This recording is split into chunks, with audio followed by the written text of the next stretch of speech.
Okay, hey everyone. Ooh, I had dropped my phone, so if you see some weird fuzzies going around, I cracked the screen in my camera. It's my front-facing camera, so just ignore it. I don't have ghosts in my house. Hey everyone, happy Sunday. I am jumping on here to show you how to make your own homemade sunscreen using essential oils and all natural products without any chemicals. So this is the first time I'm doing this, so be patient with me, and I'm going to try to hold my phone while I make this, so it might get a little crazy. I may have to stop and do this video in segments because part of the process, it has to cool, and you guys just don't want to sit there watching the sunscreen cool, I'm sure.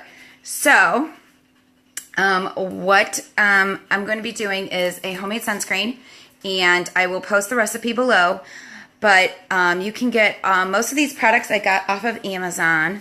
Let's see.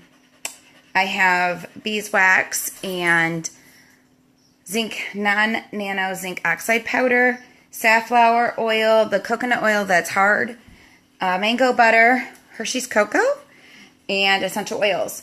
So I'm going to show you how you can make your own sunscreen very simply with very little cost and chemical free. So I'm going to turn the camera around. Figure out how to do this. Hold on.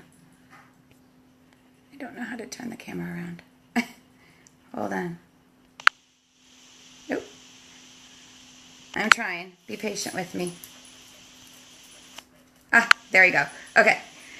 So what I did was I took a glass measuring jar, and I just put it in a pot of boiling water. It was really, really boiling. And don't look at my messy stove. I just melted a quarter cup of beeswax. So I got the beeswax. It came in these little sticks, and all I did was shave it with the awesome Pampered Chef grater that my sister-in-law Amy Lessick sells. I love this grater. It catches everything in the compartment, so you don't have to do it over a bowl. So I got the beeswax. Actually, I'm thinking it was from a craft fair from the CVCC. So that's our community vocational school. So I got it there from one of the one of the teachers who has their own bees. And I bought it. It was really cheap. It was like $1 a block. So it's almost melted. Now you want the beeswax to melt completely, because if you don't, when it cools, it will be grainy. Your sunscreen will be very grainy. It won't be creamy. And this sunscreen is not supposed to be greasy or sticky, so we will see, but I'm hoping. Okay, so now I'm going to add a half a cup of hard coconut oil. I'm going to put the phone down for a second so I can scoop it out. So hang on.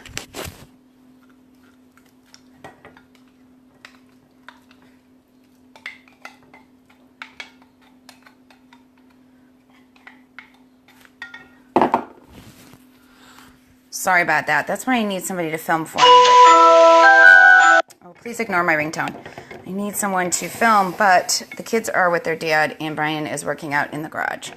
So we're going to melt this down, and then in my coconut oil, I just have this coconut oil. I'm not sure if it's a good coconut oil. I think it is. It says 100% pure, refined, non-hydrogenated coconut oil.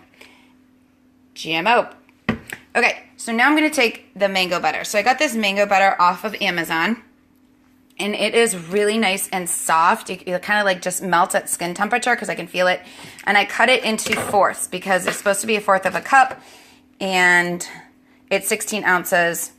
So 8 ounces is a half a cup, and half of that is 4 ounces.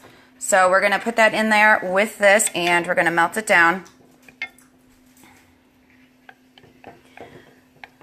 Okay, so while this is melting down, I'm going to tell you a couple little facts about sunscreens, okay? So, out of 2,000 sunscreens that were reviewed, 75% of them were found to contain toxic chemicals. And that's pretty scary. If you're trying to reduce your toxic chemical load, then I would definitely start with getting rid of the store sunscreens, because those just seem to me to be so bad for you. And now it's going to be summer. We're going to be lathering ourselves and our kids up with sunscreen because we don't want them to burn, even though you should let yourself get a little bit of sun. This sunscreen with all the different butters in it is going to have some SPF to it. Coconut oil on its own has an 8%. I'm trying not to let this boil over. An 8% SPF. And then I'm going to be adding lavender oil because you don't want to use citrus oils. And I'll talk about that in a little bit. But the lavender oil has a natural SPF of 5. So right there, just in those two products, you know, you've got some natural sunscreen going on. And then when we add our zinc oxide, we're going to get a ton. So I should have chopped this up a little, or pieces, because it's taking a while to melt. What else did I want to say about homemade sunscreen? Oh, okay. So I know it's boring watching that. I'm going to try to flip this back over. Okay, just bear with me. So this sunscreen, it is water resistant, which is great for anytime you're going to be in the beach or anything with water. It will help protect against UVA and UVB rays. It has an SPF of 30 plus. So somebody already did all the science in it and found out that it has already an SPF of 30. It rubs in completely. It's non-sticky or overly greasy. It's very easy to make, as I said. You control what goes in it, which I think is super important. It's made with all pure natural ingredients, and it has the wonderful pureness and goodness of doTERRA essential oils, which is even better. We're going to add Hershey's cocoa syrup, cocoa powder to it, because if you have very fair skin, well, even if you have dark skin, when you go to put this on, it's going to look too white on your skin, and it's not going to blend in with your skin tone well. So adding the cocoa powder will give it a little bit of natural darkening, so that when you add it to your skin, it blends in, it looks more natural on you. Let's see. You do want to reapply your sunscreen every hour or so, and especially if you've been in the water or sweating a lot. Let's see. What else does it say about it? I think it's almost melted. It's getting there. So I'm trying to turn up the heat without the water boiling over.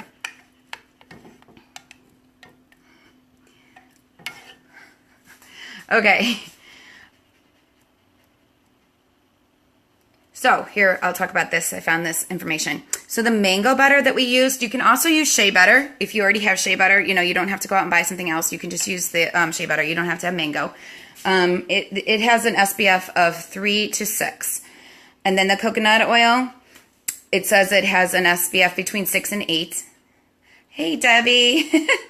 Hi. And then the beeswax, what it does, it thickens the sunscreen, and that's what makes it water resistant. The apricot kernel oil, which I didn't have that, so I used safflower oil. Well, I'm going to be putting that in. It lightens the sunscreen, and it helps it to absorb into the skin more easily.